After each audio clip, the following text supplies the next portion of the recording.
Black Mirror, segundo episódio da sexta temporada, episódio chamado Lock Henry. Nele, um jovem diretor, o Sam, leva sua namorada para conhecer a sua mãe, que vive em uma cidade pequena e pacata até demais, tá? De lá, eles começam a investigar acontecimentos do passado da cidade que afastou os turistas de lá e passam a produzir um documentário sobre isso para uma grande rede de streaming tipo a Netflix. Esse vídeo terá spoilers do episódio, fica então por sua conta e risco. Cogite se inscrever no canal e deixar um like em algum momento aqui desse vídeo. Aqui na descrição tem links para outras resenhas de outros episódios da série. Sirva-se à vontade. Tudo isto dito, vamos ao que interessa.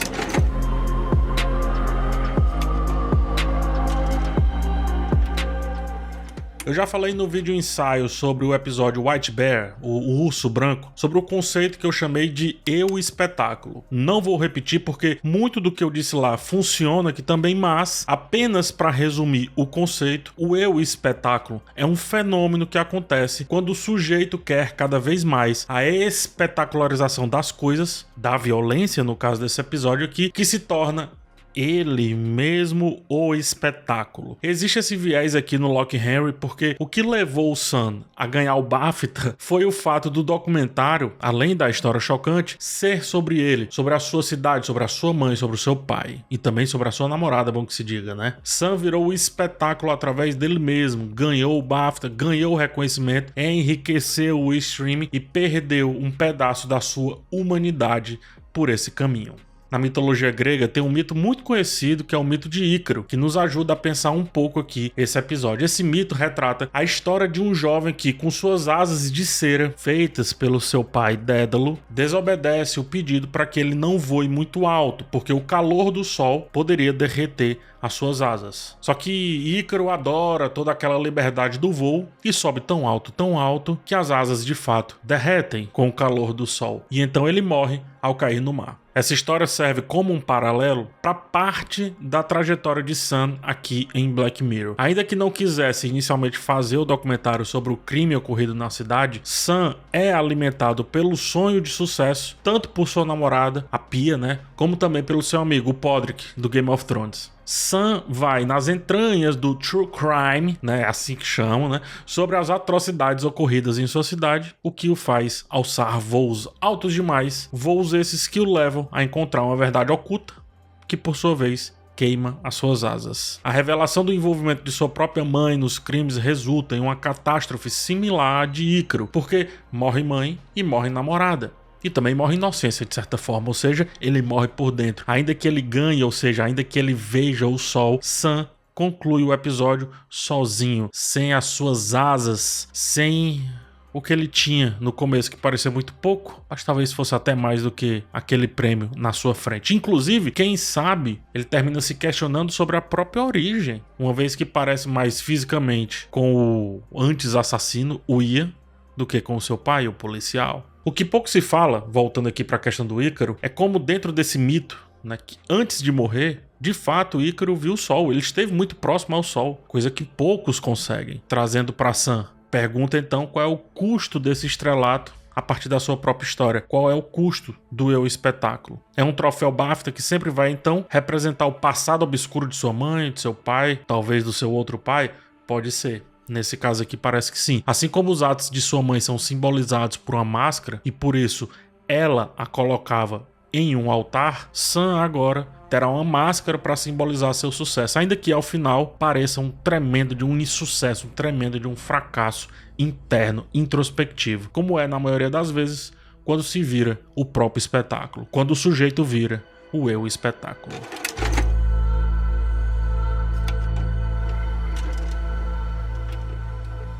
Outro tema que me chama a atenção é essa representação do fascínio pela violência. O tal do true crime, né? Conteúdos envoltos a uma cinematografia fantástica, narrações maravilhosas, aveludadas. Eles falam sempre assim, de maneira brilhante, sobre os propensos assassinos e vítimas e tudo mais, né? Enfim, tá tudo envolto a uma parada quase transcendental para gerar, obviamente, um grande engajamento ali nos streams, comunidades, redes sociais. Só que isso revela, essa polidez revela muitas, mas muitas hipocrisias da nossa sociedade moderna que finge não existir a imoralidade da violência. Vou voltar para a mitologia, se vocês me permitem. Só que agora greco-romana, tá? Nela, as divindades eram retratadas envoltas à brutalidade, sadismo, sexo, prazeres carnais, sanguinolência. São as tragédias, né? São várias as histórias. As tais tragédias literalmente banhadas a sangue e suor, se é que você me entende. Famosos por seus atos de violência, traição e amor, muitas vezes desprovidos de limites morais, que se manifestavam em formas de carnificina, sadismo e luxúria desenfreada, esses deuses eram trazidos, obviamente, para o cotidiano, para o público. Ou seja, havia um conhecimento público de todos esses assuntos. Esses assuntos, eles eram de certa forma debatidos pela sociedade, eram levados inclusive para o teatro, para as arenas sociais públicas, né? De novo, para a filosofia. Ou seja, essas mitologias lidavam com aquilo que hoje muito se esconde. E lembrando, o que é mitologia hoje, um dia foi apenas religião, tá? Ao longo do tempo surgiram aí novas correntes religiosas, como o cristianismo, por exemplo, que trouxe consigo uma moralidade mais rígida. O cenário mudou a partir disso, porque as práticas que eram de conhecimento, análise e debate público, ou seja, aceitas de certa forma. Quando eu falo aceitas, não é aceito o ato de fazer, mas é aceito o ato dela existir. Tudo isso passa para uma esfera privada, onde pune-se inclusive a discussão, porque obviamente isso tem que ser abolido e fingir que não existe. Tem um livro fantástico do Guy Debord, já que eu tô falando de espetáculo o tempo todo aqui, né, chamado Abuso. Eu quero chegar com isso em duas questões a serem trabalhadas aqui. A primeira é dessa ideia de que deuses são afastados do pensamento social, ou seja, que não são fruto da normalidade cotidiana, como por exemplo, a mãe do Sam. Vou já chegar nesse ponto. A outra ideia é como a indústria do true crime, principalmente o atual, né, composta por podcasts e séries televisivas e filmes, etc., encontra-se imersa em uma espécie de hipocrisia cultural que mascara a realidade ao glamourizar muitas vezes muito mais o grotesco, fingindo que o motivo central não é a violência, mas a vítima. Não vem com essa. Mas enfim, vamos debater em partes. A violência é privada, como eu disse. É isso que representa aí o porão da casa do Ian, né? O calabouço onde os pais do Sam e o próprio Ian se satisfaziam das suas vítimas. A violência e o sadismo existem daquela forma como uma representação de que, por mais que a moral social tenha mudado, a ética daqueles indivíduos, ou seja, daqueles envolvidos, não mudou. A hipocrisia da voz branda da mãe de Sam, quando de frente para o filho e para a nora, nada mais é do que a hipocrisia pública utilizando-se do puritanismo, tanto que ao ouvir, né, os filhos ali no quarto ao lado, ela não reprime aquela sensação, não desdenha também, ela até olha para a foto do marido. O puritanismo falso da mãe de Sam, portanto, vem para representar aquela pessoa apenas no seu espaço público, como ela se mostra no seu espaço público, mas o privado continua, digamos, um tanto quanto greco-romano. E é por isso que em Deus a gente, seja pai, mãe, filho, filha, tio, tia, líderes, quer que seja, é uma aceitação tola, cara.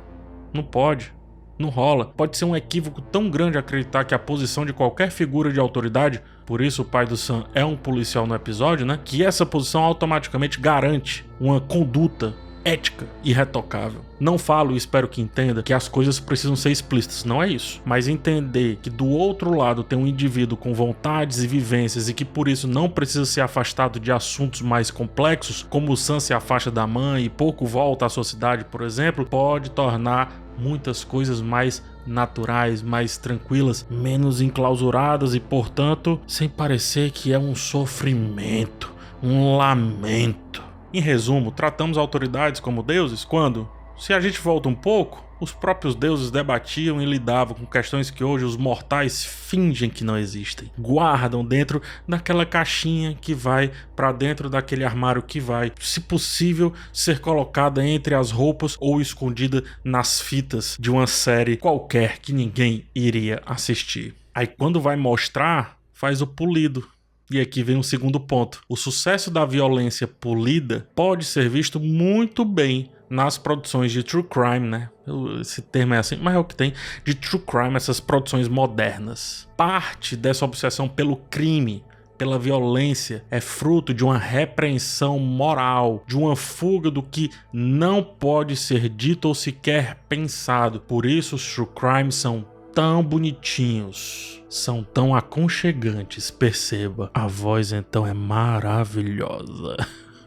Ou seja, é a exposição aveludada, uso essa palavra, do que tá no porão porque é abjeto, mas ao mesmo tempo é curioso, porque não tá em uma redoma de vidro, tá no escuro da cidade distante, pacata e monótona, mas também nas vozes dos locutores perfeitos. Essas produções, apesar de se mostrarem muitas vezes centradas nas vítimas e cheias de disclaimers, fingindo muito bem se preocupar com o psicológico de quem assiste, fingindo maravilhosamente bem que tem ou que usa modos, para tocar em alguns assuntos, na verdade, usam o ponto central da história para chocar tanto quanto ou mais os programas policiais explícitos. Repito, aquela fita da mãe ali, cuja parte final guarda toda a verdade. É, por exemplo, a cena que, enquanto a mãe estava lá toda serelepe, fazendo a torta de carne, a Pia descobria a verdade por trás da sua máscara. Ou seja, a verdade desses true crime aí da vida é o sabor da violência passando pela língua e descendo a garganta e alimentando a alma de quem não pode falar sobre isso, pois é imoral. No final das contas, muitas dessas produções soam então como a mãe do Sam. Evidenciam as vítimas, mas o fascínio parece mais pelo algoz, pelo criminoso. Invariavelmente esses programas elevam o status dessas figuras aí a um nível cult, que pertence ou passa a pertencer ao imaginário popular dessas pessoas. Das vítimas? Não, dos algozes, tornando-se eles os verdadeiros fenômenos. Entrando para a cultura pop a ponto, como exemplo do Dahmer, virarem tema de festa à fantasia. Cria-se uma estranha atração por eles, muitas vezes sobrepondo-se às histórias das próprias vítimas. Duvida de mim? Pois me diz aí qual é o nome das vítimas do Dahmer. Fala agora. Não sabe? Mas sabe qual é o nome do Dahmer e sabe também qual é o nome do Ted Bundy, né? Esse daí você sabe.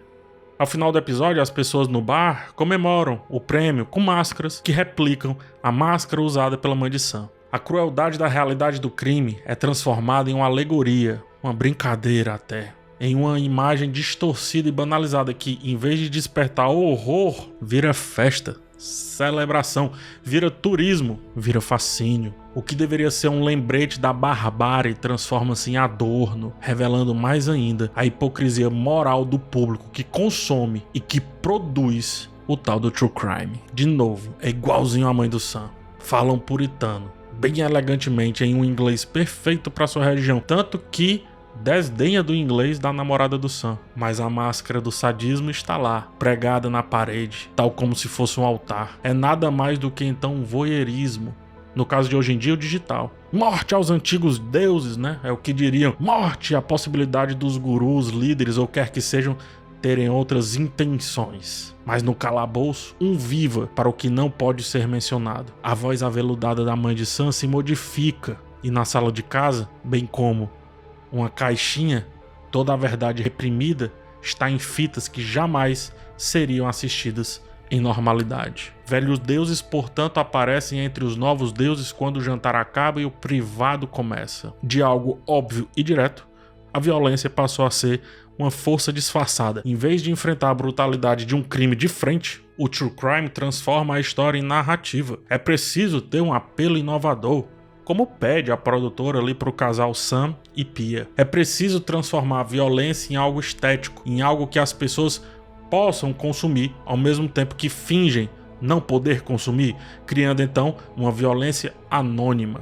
distante, mas jamais reprimida. Tudo é diluído em uma narrativa que torna a violência mais fácil de ser digerida e, por isso, muito boa de ser internalizada e também comercializada. E você viu isso no próprio streaming, que adora se alimentar desse comportamento, e você viu isso aqui no YouTube, lotado de quem se alimenta desse comportamento, e eu tô aqui falando como quem nunca se alimentou desse comportamento também. Metalinguagem, hipocrisia. True crime, em muitos casos, não é tão diferente do conteúdo pornográfico, só é, como dizem, soft porn. Em outros casos, nem soft e nem porn, e tudo bem, só não finja que não existe. Só não finja que não é por conta da violência.